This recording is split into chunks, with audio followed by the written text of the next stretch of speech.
ప్రధాన కారణాలు అంటే మీరు ఏం చెప్తారు?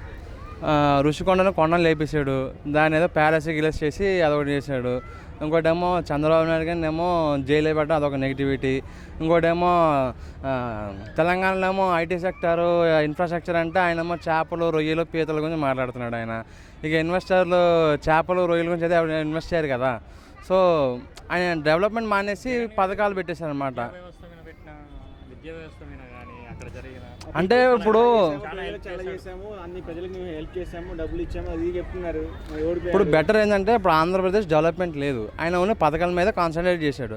ఆ డెవలప్మెంట్ అయితే హైదరాబాద్ ఆల్రెడీ డెవలప్ అయిపోయింది. ఆ పథకాలు అయితే ఇక్కడ ఇచ్చినాకో తెలంగాణ సీఎం అయిపోవచ్చు కదా జగన్ గారు. సో జగన్ గారు చెప్పేది ఒకటే, మీరు ఆంధ్రప్రదేశ్లో కాకుండా తెలంగాణ పోటీ చేయండి, ఎందుకంటే తెలంగాణ డెవలప్ అయిపోయింది కాబట్టి మీ పథకాలతో బతికేచ్చు. ఇప్పుడు మీరు వద్దన్న సార్ 170 సీట్లు వస్తాయి. సో నెక్స్ట్ టైం జనసేన తెలంగాణలో పోటీ చేస్తే ఎలా ఉండబోతుంది, ఎట్లా ఉంటుంది మీ అభిప్రాయం? చేయాలి వద్దా? అది ఇప్పుడు మినిమం 1 year ఆయన పరిపాలన చూస్తే ఇక అప్పుడు ఆయన అడగాల్సిన అవసరం లేదు. తెలంగాణలో కూడా ఆటోమేటిక్గా వాళ్ళే స్వాగతం పలుకుతారు.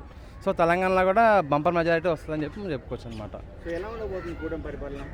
ఆల్రెడీ ఆయన జస్ట్ ఇట్లా అడుగు పెడితేనే 50,000 కోట్లు ఇన్వెస్ట్మెంట్ వచ్చింది బీపీసీఎల్ నుంచి. భారత పెట్రోల్ పంపు వాళ్ళు 50,000 కోట్లు పెడుతున్నారు.